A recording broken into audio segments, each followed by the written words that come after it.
Hello and welcome. Tonight, Access Holdings pays glowing tribute to its Group Chief Executive Officer Herbert Wigwe, who died in a helicopter crash in California alongside his wife, his son, and former Group Chairman of Nigerian Exchange, Abimbola Ogunbanjo, as a major loss. President Bola Tinubu, French President Emmanuel Macron, Director General of the World Trade Organization Ngozi Okonjo-Iweala, politicians, business moguls, all expressed shock and grief over the death of Herbert Wigwe and the former Group Chairman of the Nigerian Exchange Group, Abimbola Ogunbanjo. Nigeria's Super Eagles trade tackles wait the host Côte d'Ivoire's Elephants in the finals of the 2023 African Cup of Nations. Nigeria is currently leading at 1-0 at the close of the first half. And death toll rises to 3 in Senegal as protesters clash with police over the postponement of the presidential election till December. It's now confirmed that the Group Chief Executive Officer of Access Holdings PLC, Mr. Herbert Wigwe, his wife Doreen, his son Chizi, and the former Group Chairman of the Nigerian Exchange Group, Abimbola Ogunbanjo, have lost their lives in a helicopter crash near a small town in California. The confirmation is contained in a statement by the company's Group Secretary, Sunday Kwochi, which reads in part, "It is with deep sadness that the Board of Directors of Access Holdings PLC announces the passing of Dr. Herbert Wigwe, CFR, the company's founding Group Chief Executive Officer and former Group Managing Director of its flagship subsidiary Access Bank PLC. Dr. Wigwe died alongside his wife and son on Friday, February the 9th, 2024, in a helicopter accident in the United States of America." The statement further reads, "Dr. Wigwe was a key driving force and a larger-than-life personality who brought his remarkable passion, energy, and experience to the transformation of the Access franchise since joining the bank in 2002. Meanwhile, the United States National Transportation Safety Board, NTSB, has provided further details on this sad incident. Speaking during a press briefing in Butler, California, the NTSB board member, Michael Graham, says that although a detailed report is still being expected, rainy and wintry weather may have contributed to the crash.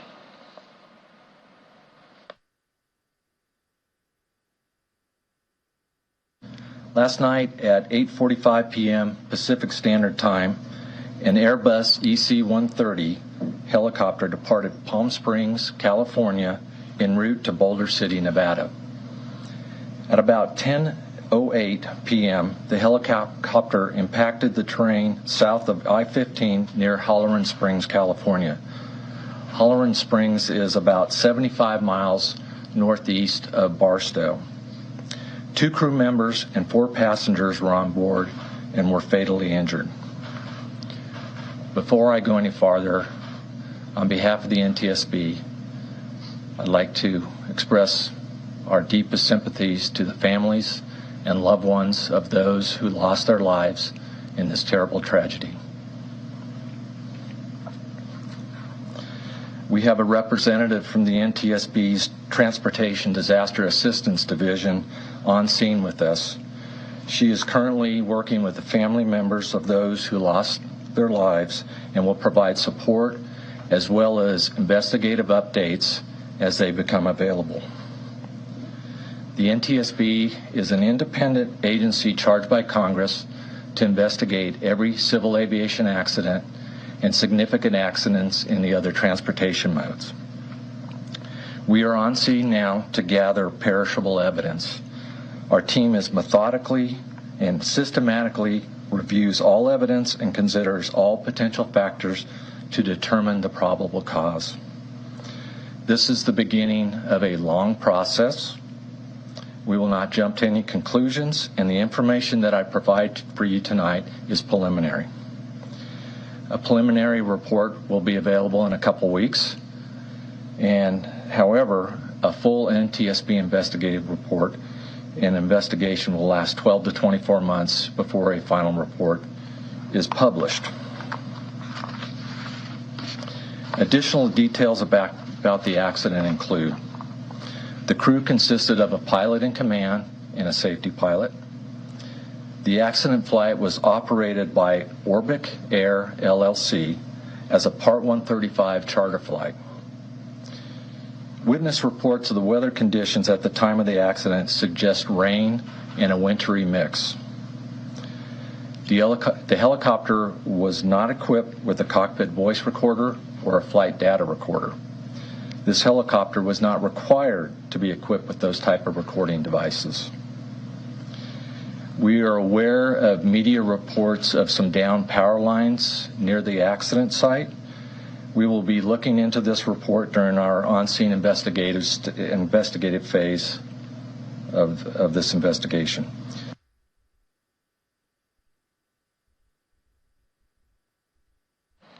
Meanwhile, President Bola Ahmed Tinubu has described the death of Herbert Wigwe and Abimbola Ogunbanjo as an overwhelming tragedy that is shocking beyond comprehension. A statement by the presidential spokesman, Ajurin Gelale, says President Tinubu mourns these exceptional Nigerian business leaders. The president is also condoling with the Wigwe and Ogunbanjo families, the business community, and all those impacted by this harrowing incident. President Tinubu prayed for the peaceful repose of the departed, asking God Almighty to comfort the multitude of Nigerians who are grieving and the families of the deceased. And tributes have been pouring in from all over the world after the passage of the group CEO and Access Holdings, Herbert Wigwe, and the former group chairman of the Nigerian Exchange Group, Abimbola Ogunbanjo. From the French President Emmanuel Macron to the Director General of the World Trade Organization, Dr. Ngozi Okonjo-Iweala, state governors, presidential candidates, and business moguls, it's been an outpouring of shock and grief over the death of these two business tycoons. The news of the sudden death of Herbert Wigwe, the Group Chief Executive Officer of Access Holdings, and 5 others sent shockwaves across Nigeria and the world. Tributes have since poured in from several personalities, including French President Emmanuel Macron. In his condolence message on Facebook, Mr. Macron extols the virtues of Mr. Wigwe, whom he said worked tirelessly to strengthen the ties between France and Nigeria. Mr. Macron said, France has lost a friend, Herbert Wigwe, and president of the French-Nigeria Business Council. Notable personalities from the business community, politicians and governments have been sending tributes for the late 57-year-old celebrated banker and his family. In a tweet on his X handle, the former vice president and candidate of the People's Democratic Party, Alhaji Atiku Abubakar, described the incident as unfortunate and expressed sadness over the death of the consummate banker and others who were involved in the helicopter crash. Former governor of Anambra State and former presidential candidate of the Labour Party, Mr. Peter Obi, also tweeted on his X handle, where he described Wigwe's death as a profound loss across the nation.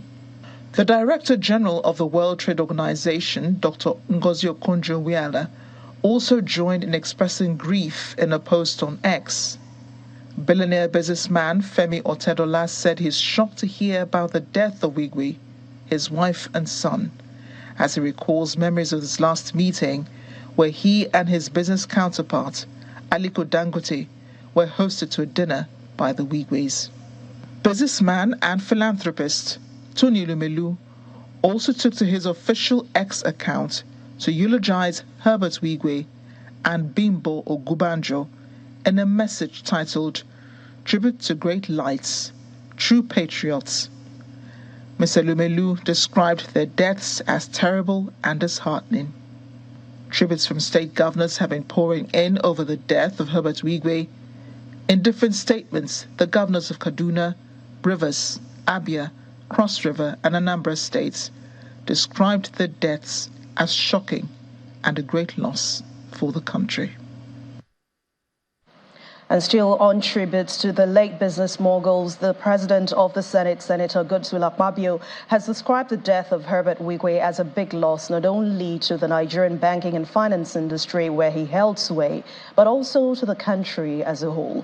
A statement by the Senate President's Special Advisor on Media and Publicity, Mr. Seme Eibo, reads in part, On behalf of the 10th Senate of the Federal Republic of Nigeria, I offer our condolences to the Wigwe family, the board and management of Access Bank, the Governor of Rivers State, the President and Commander-in-Chief of the Armed Forces of the Federal Republic of Nigeria for losing such a great son, iconic entrepreneur, a serial investor at such a time that our country needs his services the most.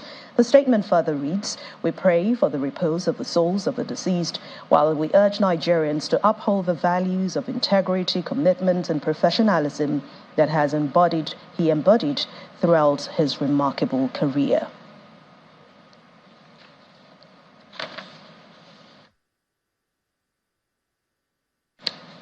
Well, our thoughts and prayers are with the Wigwe and Ogubanja families. To other stories, the General Overseer of the Redeemed Christian Church of God, Pastor Enoch Adeboye, believes that Nigeria's security and socio-economic issues require spiritual and not just political solutions.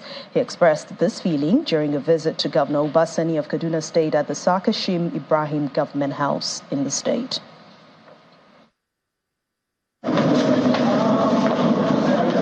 Pastor Adeboye is in Kaduna for a crusade organized by the Redeemed Christian Church of God, tagged Light Up Kaduna.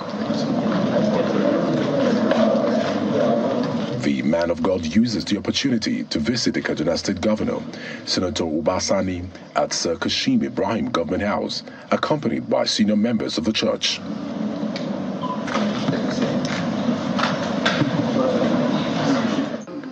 Top on the agenda of Pastor Adeboye's visit to the governor is the lingering insecurity situation in Kaduna and other parts of the country, which he believes is beyond human solution alone.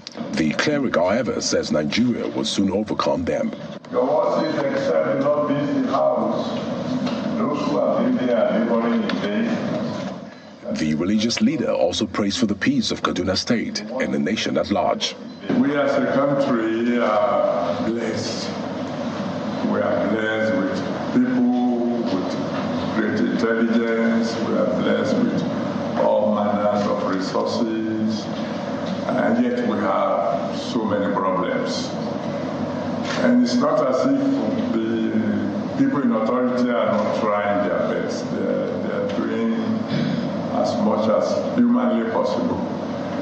And I will find that when you have problems that are beyond human's ability to solve, then you call on the Almighty. The reason we call him the Almighty is because he has the power to solve all problems. Governor Sani appreciates the cleric for what he describes as his continuous fatherly and spiritual interventions in the country's well-being, assuring him that the present administration is determined to address all the challenges facing the country. Many Nigerians are losing hope, and they are also being very cautious about the future.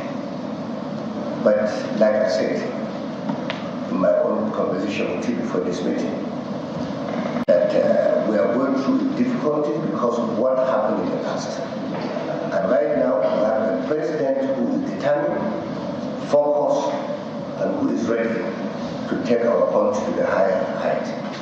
Given the persistent security and economic challenges, residents of the nation call out almost on a daily basis, only for resolutions that will allow them live in peace.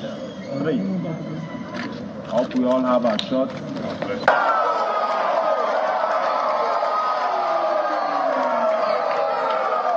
William Troost Ekong has set the ball rolling as the battle to claim the silverware in the biggest showpiece on the continent of Africa is raging on at the Alassane Ouattara Stadium in Abidjan. Three-time champions Nigeria are now seeking to win the tournament for the fourth time, while Côte d'Ivoire are aiming for their first title on home soil and third overall. Both teams met at the group stage with the Eagles edging the Elephants by a lone goal. Meanwhile, at the banquet hall of the State House Abuja, President Bola Ahmed Tinubu is watching the match alongside ministers, some members of the legislature.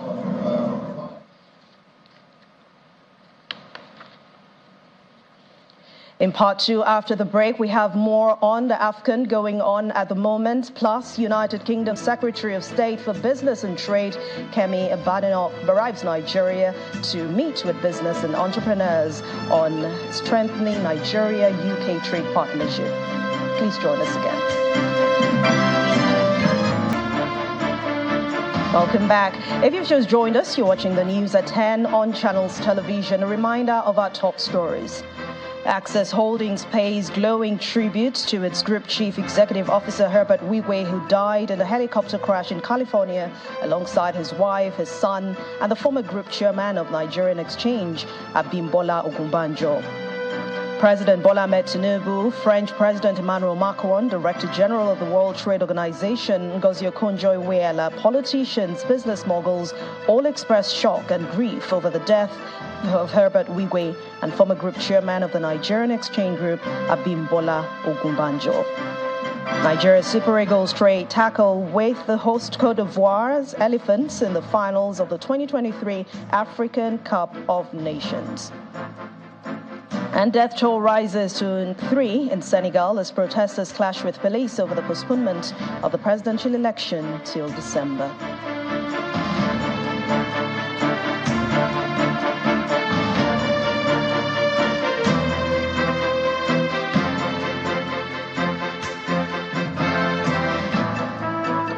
And talking about AFCON, we told you earlier, William Troost Ekong set the ball rolling at the battle to claim the silverware in the biggest showpiece on the continent of Africa.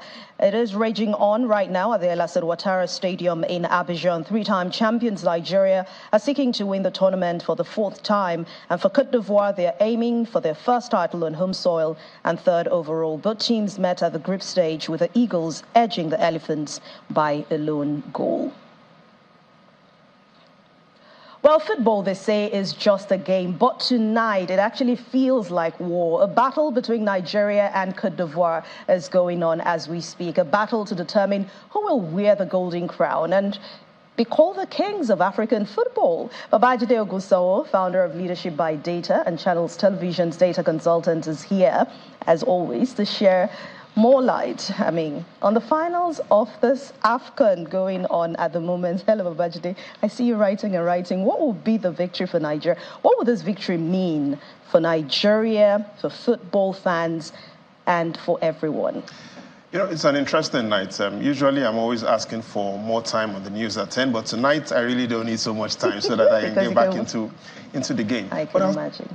Quickly share a small secret with you. And if we look at the data of this game, what it shows us is if Ivory Coast, Cote d'Ivoire, had looked at the data, they will not be hosting this World Cup. And I'll explain. Looking at the 33 times this World Cup, this African Cup of Nations has held, and 33 times, the host country has only won 11 out of the 33 times the finals have happened. So in simple terms, Anne, there's a 70% chance that if you are a host, you will not win. And so clearly that is the secret of AFCON. If you want to win, if you want to be crowned champions, do not host. History shows us that majority of those that host never win the tournament. So that is good news for Nigeria. And it also allows us, this tournament allows us to now become, if we win, joint 3rd on the league of countries that have won the AFCON. And if you take a look at that league, it allows us to see who is topping the league and how soon will Nigeria become the league winners in terms of how many times countries have won the AFCON. And if you take a look at that, what you see on that table is topping the charts is number 1 country, Egypt. Egypt has won the African Cup of Nations 7 times, followed by Cameroon 5 times, Ghana 4 times.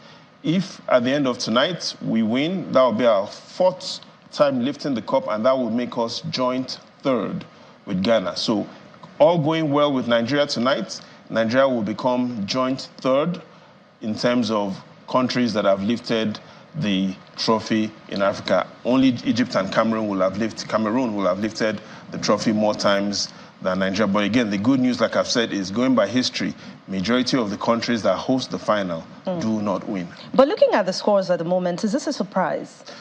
Again, it's a big victory for data. It's not a surprise. Listen carefully. Ivory Coast has been to the AFCON finals. They've played this final game 4 times.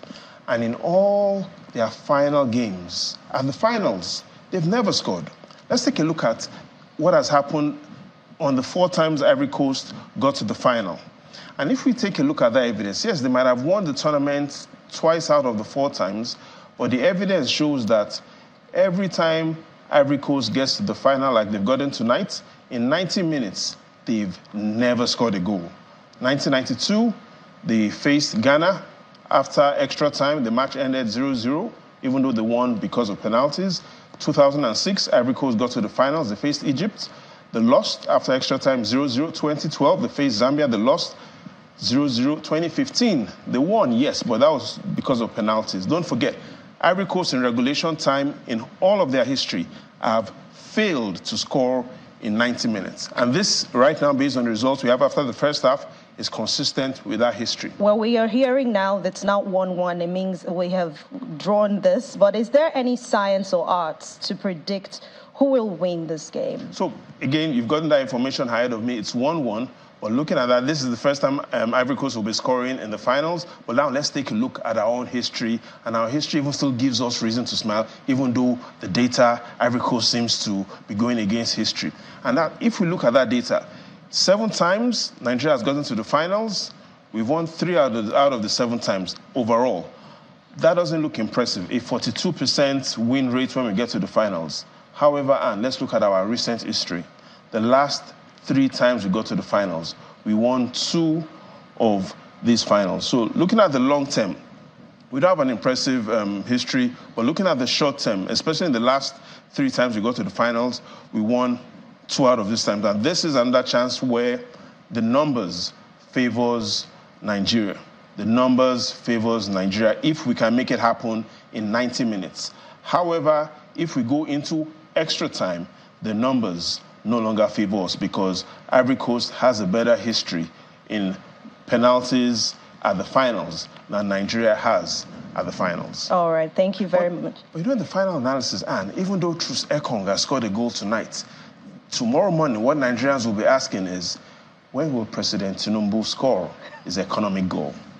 We hope, we'll keep our fingers crossed and hope it's very soon. Thank you very much. Babajide Ogunsowo, founder of Leadership by Data and Channels Television's data analyst, thank you for your time. And we now know that that goal has been equalized 62nd minute. Another goal came in from the Elephant. So we'll keep our fingers crossed and see how this game ends. Surely. In other stories, UK Minister for Business and Trade, Kemi Badenoch, has arrived in Nigeria for a 3-day visit to the country. Her visit on the heels of the visit of former Foreign Secretary James Cleverly in August last year aims to boost UK-Nigeria trade relations and unlock new investment opportunities. During her visit, she and the Prime Minister's trade envoy to Nigeria, Helen Grant, will meet with the Nigerian federal government and state governors, as well as the British and Nigerian business leaders and investors. Anticipating the event, the British High Commissioner to Nigeria, Dr. Richard Montgomery, reiterates the importance of Nigeria-UK partnership and the UK's support for bilateral investment through the City of London, thereby creating jobs in both countries. To security matters, the Chief of Army Staff, Lieutenant General Taoreed Lagbaja, is asking troops of the Nigerian Army that their operations against insurgents and bandits at theaters of operation must be guided by the Armed Forces Act and rules of engagement. According to him, troops must uphold the highest standard of discipline and professionalism in dealing with contemporary security challenges confronting the nation. While General Lagbaja was speaking during the Leadership and Regimentation course graduation of 180 officers of the Nigeria Defense Academy at the 20 Model Battalion in Gashaka local government area of Taraba State. We may please be seated.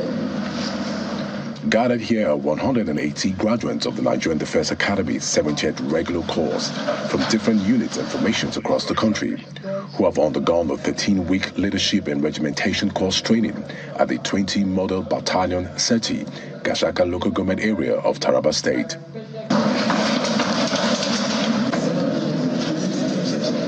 The training, tagged Exercise Competent Officer 5, is the first post-commission training for the Nigerian Army, which exposes the newly commissioned officers to the nuances of troops under various conditions so as to be more responsive and adaptive in the discharge of their duties. The Commanding Officer 20 Mother Battalion explains that the training has equipped the soldiers in man management, weapons handling, combat estimate, general service knowledge in peace and war times, as well as a contemporary battle against insurgents, bandits, and kidnappers. As you resume your various units, the expectation will be somewhat high.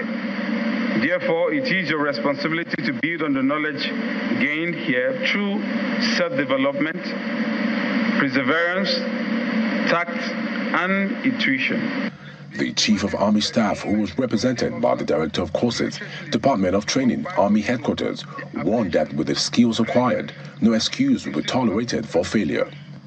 He warns that the operations against insurgents and bandits at the various theaters of operations must be guided by the Armed Forces Act and rules of engagement. Our nation, particularly during the counterinsurgency and anti-banditry operations, are crucial and must be guided by the Armed Forces Act, standing operating procedures, and rules of engagement.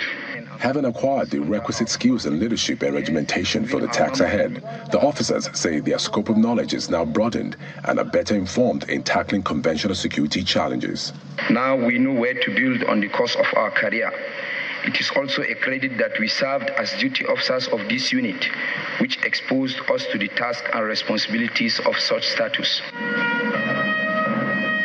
The Leadership and Regimentation course is part of measures being put in place by the Chief of Army Staff to ensure the combat readiness of officers in the fight against insurgency.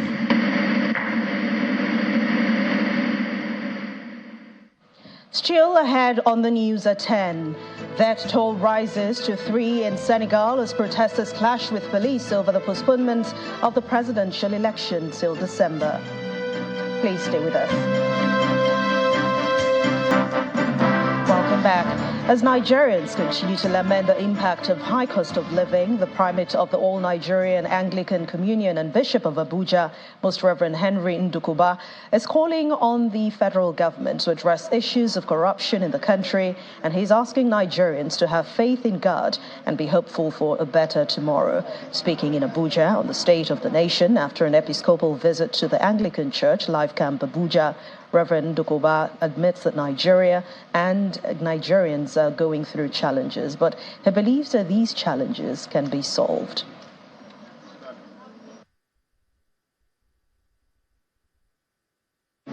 Why will it not get to the ordinary man? It is corruption. Why will people take interest in the suffering of the masses? It is corruption. And I think that our leaders need to know that the cry of the common man reaches to heaven. God is listening. And at a time like this, there is need for sacrifice, both on the side of the citizens and as well as the leadership. Our people have sacrificed enough. We have suffered enough. What we are calling for now is that the presidency, the legislature, and other organs of the government should cut down and should offer some respite and not only making good use of the resources that we have, but fighting this monster that is called corruption. And also making sure that whatever is recovered is properly and judiciously engaged and employed.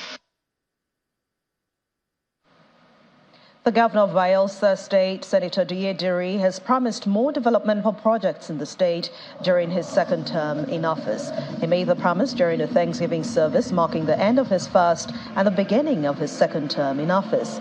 Senator Diederi appreciates residents for their support over the past 4 years, and joining other worshippers in the Thanksgiving service are the wife of the former president, Dame Patience Jonathan, wife of the first civilian governor of the state, Mrs. Margaret Alamisia, Senator representing Kaduna South, Sunday Katung, Senator Ben More Bruce, as well as members of the Bayelsa House of Assembly.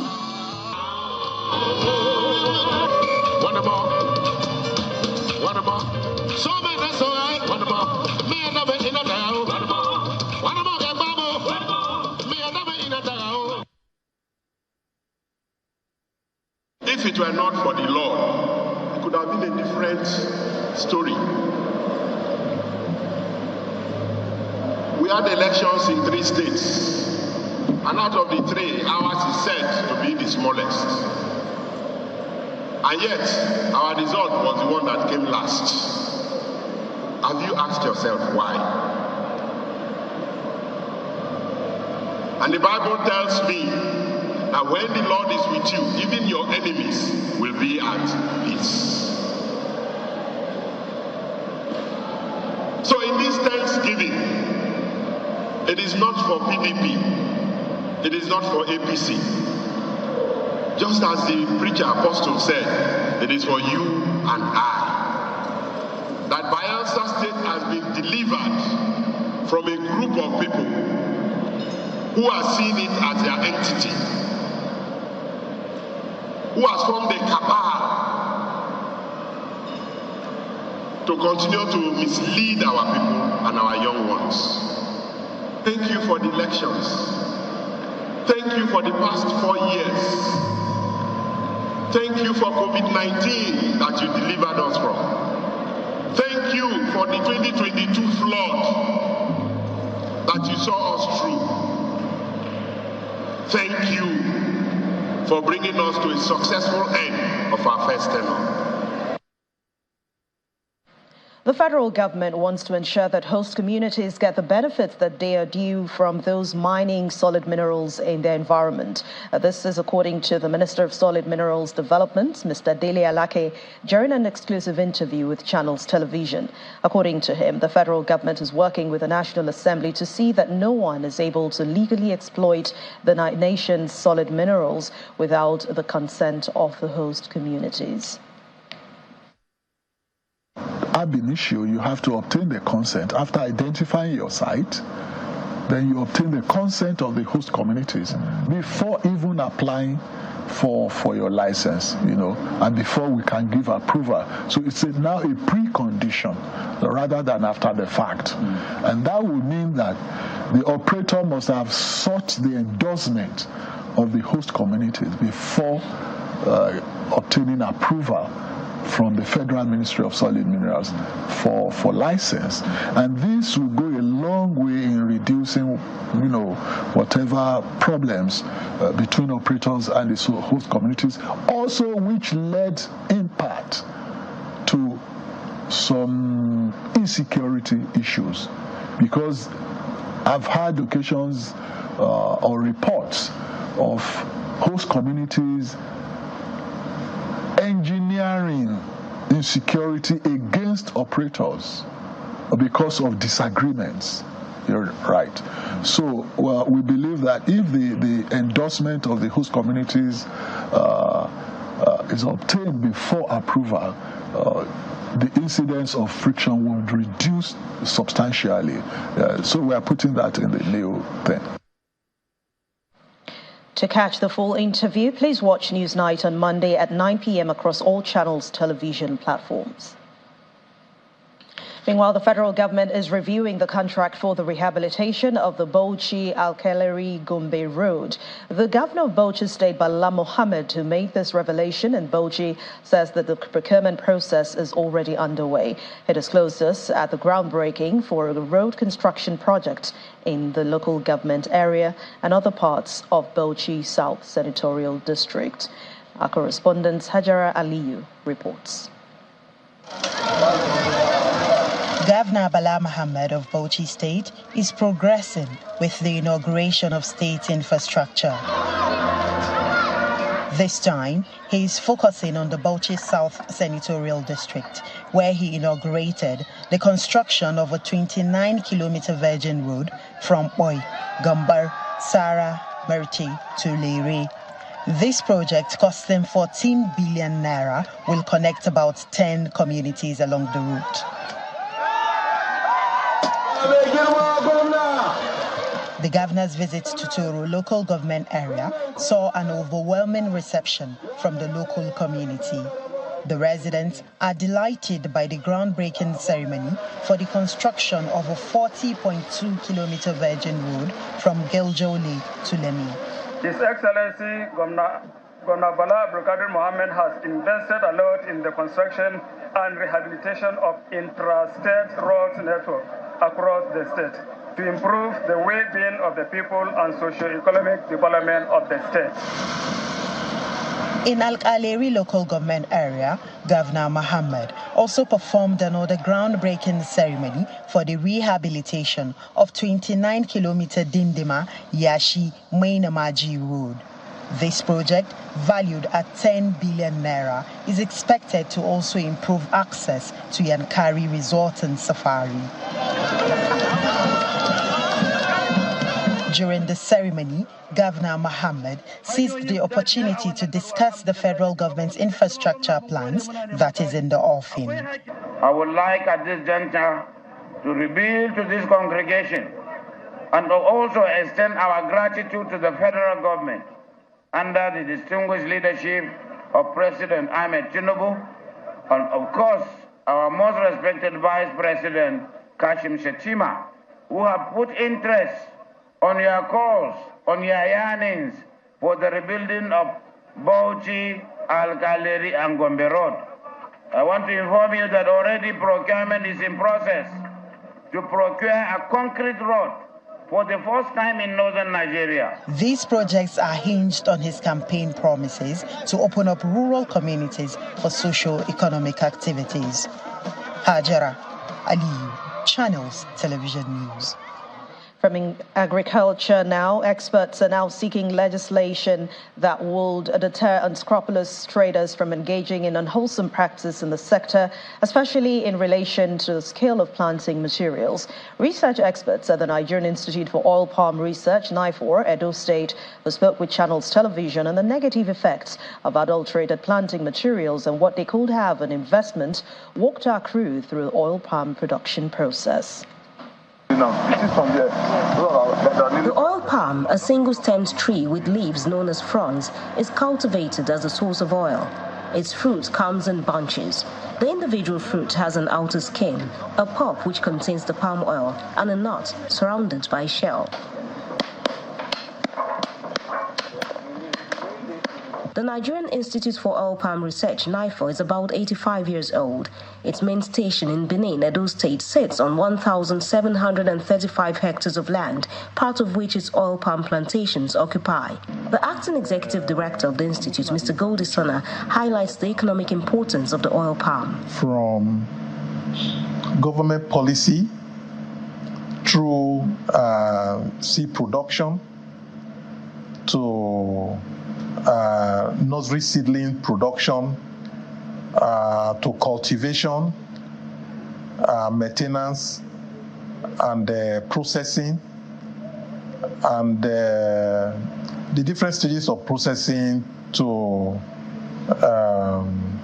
produce different derivatives, of the palm oil and palm kernel oil. You find that so many people, men, women, youths, are all involved. This list of abundant opportunities in the oil palm value chain easily attracts farmers and investors. We have the capacity, we have all the human resources that are, required, and we also want to make people understand that, the seed is the most important investment in any agribusiness. Not the money, the seed. If you get the seed wrong, the business is ruined. There are three main crop types for cultivation in plantations: Dura with a thick shell, Piscifera with no shell, Tenera, a hybrid of the two. According to information from the Institute, its research breakthroughs include the demonstration of the value of the Dura and Piscifera cross, which gave a progeny consisting exclusively the desirable Tenera thin-shelled form. The climax of its early efforts is said to have been the release of the D&P Tenera hybrid extension work seed, whose yield was more than 5-fold of the unimproved growth plants. In terms of oil palm planting materials in Nigeria, the only authentic source is this institute, and it's the only institute, the only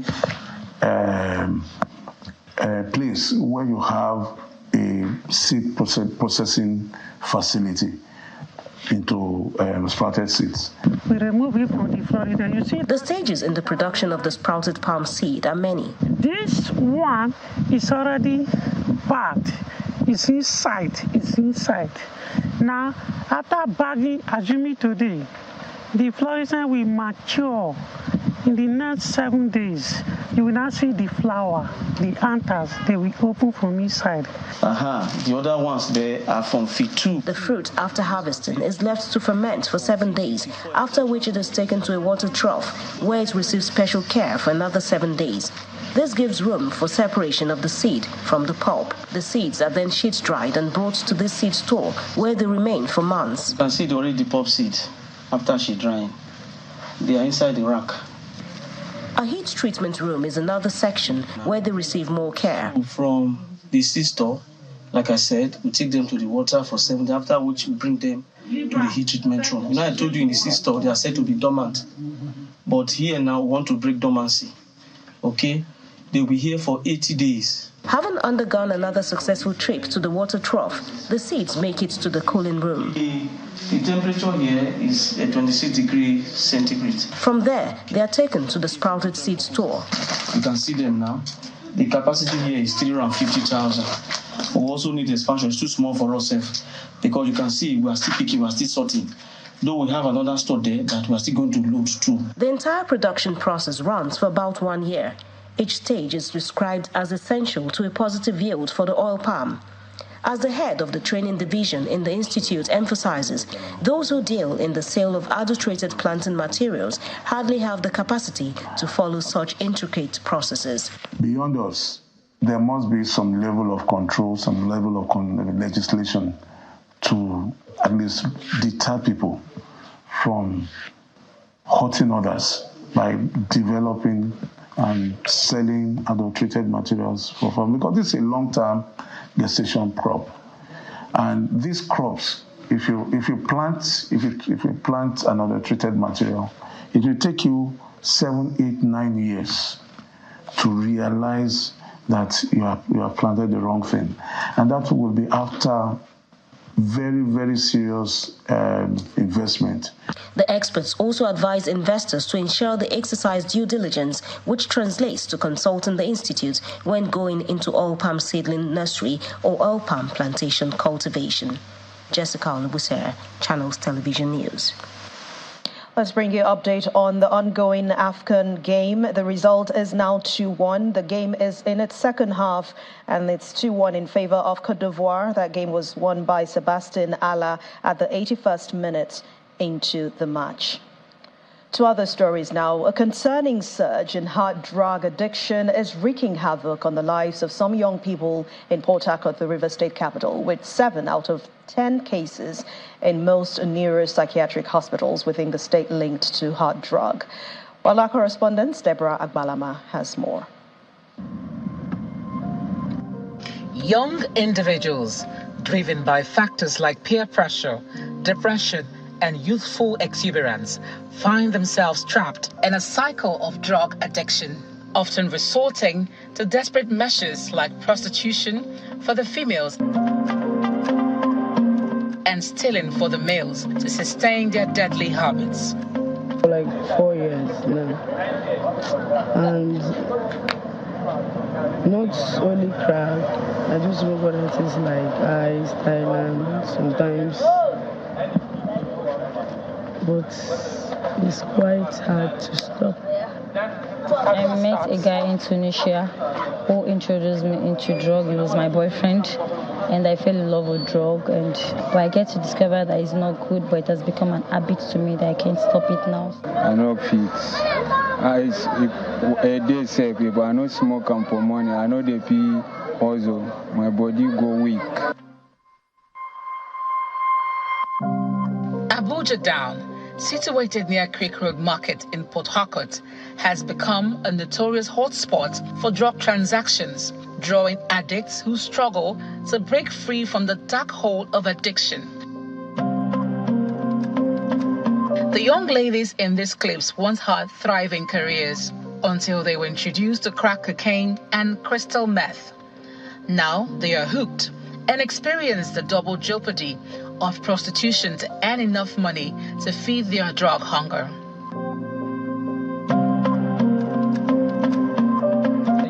I don't feel good when I don't take it, and I'll be having the urge to take it more. And when I take it, I'll be having the urge to take it more. We sell our body for it, so the money we get, we use it for smoking.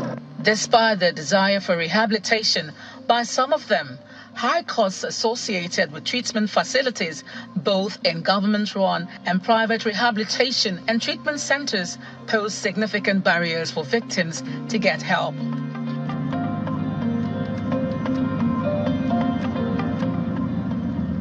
Visiting the neuropsychiatric department of the University of Port Harcourt Teaching Hospital, we learned firsthand about the challenges to providing psychiatric care, which, though essential, comes with considerable expenses. Dr. Francis Aduku, the head of department, highlighted a staggering over 400% increase in cases of drug addiction-related mental breakdowns over the last 10 years. There's a change in their thinking, in the way they perceive things. They can become a bit paranoid. They might start hearing voices that are not there, seeing things that are not there. Their behavior change. They can act irrationally aggressive, especially if they are craving the drug. So we have that as the mental and behavioral disorder. Attempts to know the efforts of government in combating drug trafficking at this flashpoint, however, face hurdles, as authorities from the NDLEA River State Command were unavailable for comment. Nevertheless, insights from an anonymous insider revealed periodic raids on drug hotspots and the establishment of a rehabilitation center by the agency to aid willing victims. Despite these measures, the steep cost of rehabilitation underscore urgent need for comprehensive strategies to address the root causes of addiction. The problem of drug addiction continues to be a menace in the society. At present, it is attacking more persons in their teens and early 20s. That is a very active age and the age where people are meaningfully engaged. They are wasting on the streets from addiction. Most of them want to get rehabilitated, but do not have the resources to get that done. What is the government doing about those peddling these substances on the streets? What can be done to salvage these young persons who are ready for rehabilitation? From Port Harcourt, the River State capital, Deborah Balama, Channels Television News. The Nigeria Philanthropy Office, a new private-led office in the office of the Vice President, has held its first Lagos networking event to showcase its activities. The event, hosted by Wema Bank, hopes to drive investments in micro, small, and medium enterprises. A Lagos networking event to spotlight the activities of the Nigeria Philanthropy Office as it drives support for MSMEs in high-potential sectors. This first event, hosted by Wema Bank, one of the NPO's partners, is not just an evening of connections, but also a celebration of a shared vision to encourage investments in micro, small, and medium enterprises. If there's any sector that is poised to help with changing the social fabric of the country, it is the philanthropy and impact investing sectors. So people ask me, why philanthropy and impact investing? They're not the same thing, but they are the two engines that can provide catalytic support. And that is why the office is handling both. Wema Bank is a sustainable, responsive, and responsible financial institution. We are committed to working with the committee members, leveraging on financial expertise, technological prowess, extensive network, and tailored solutions. The NPO is a private-led coordinating office located in the office of the Vice President, and its commitment to collaborate and steer philanthropy for job creation is palpable. No one should have any doubt of government's commitment. When I mean commitment, is not for us to come and run it. So I'm very confident that this journey that we're about to embark on with the private sector, we as government will play our silent role. Our role is to be silent. So please, have no fears. Wema Bank, a key partner in this venture, stands as a testament to the collaborative spirit of this event. The bank's resolve to fostering economic growth aligns well with the NPO's vision. Today we have an opportunity to really work with a coordinating body that that independent of government, that is accountable to the process. For us, that is very key in promoting empowerment of SMEs, empowerment of Nigeria. As connections are made and ideas exchanged, the first Lagos networking event of the Nigeria Philanthropy Office sets the stage for impactful investments and initiatives to drive positive change.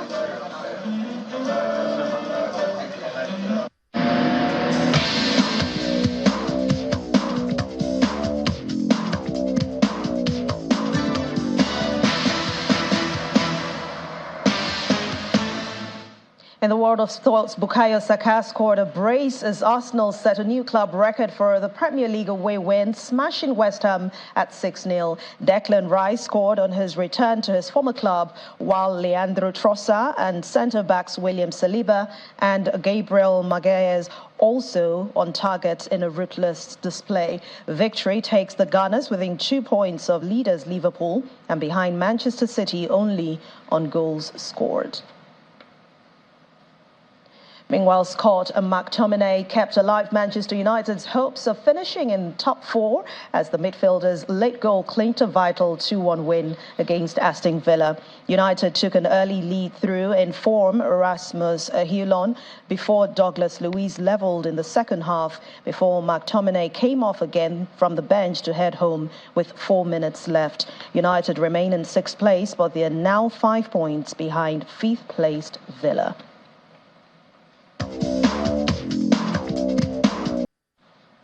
The 3 people are now known to have died in protest in Senegal over the postponement of the presidential election until December.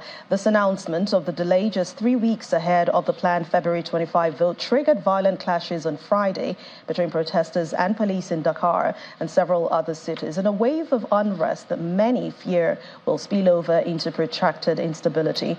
President Macky Sall has said the delay is necessary because electoral dispute threaten the credibility of the poll. But some opposition lawmakers have denounced the move as an institutional coup. As a public outcry mounts, the West African regional bloc ECOWAS and the foreign powers have asked Macky Sall to put the country back on the regular electoral footing. There is growing international concern over Israel's planned offensive in Rafah, the city in southern Gaza, where much of the Palestinian refugees have already relocated. Well, according to the UK Foreign Secretary David Cameron, over half of Gaza's population are sheltering in that area.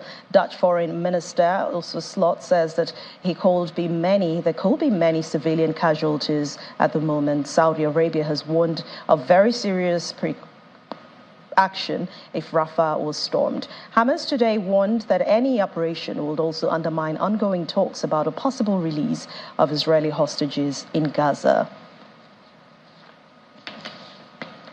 And the main news again. Access Holdings today paid glowing tribute to its group chief executive officer Herbert Wigwe, who died in a helicopter crash in California alongside his wife, his son, and former group chairman of Nigerian Exchange, Abimbola Okunbanjo.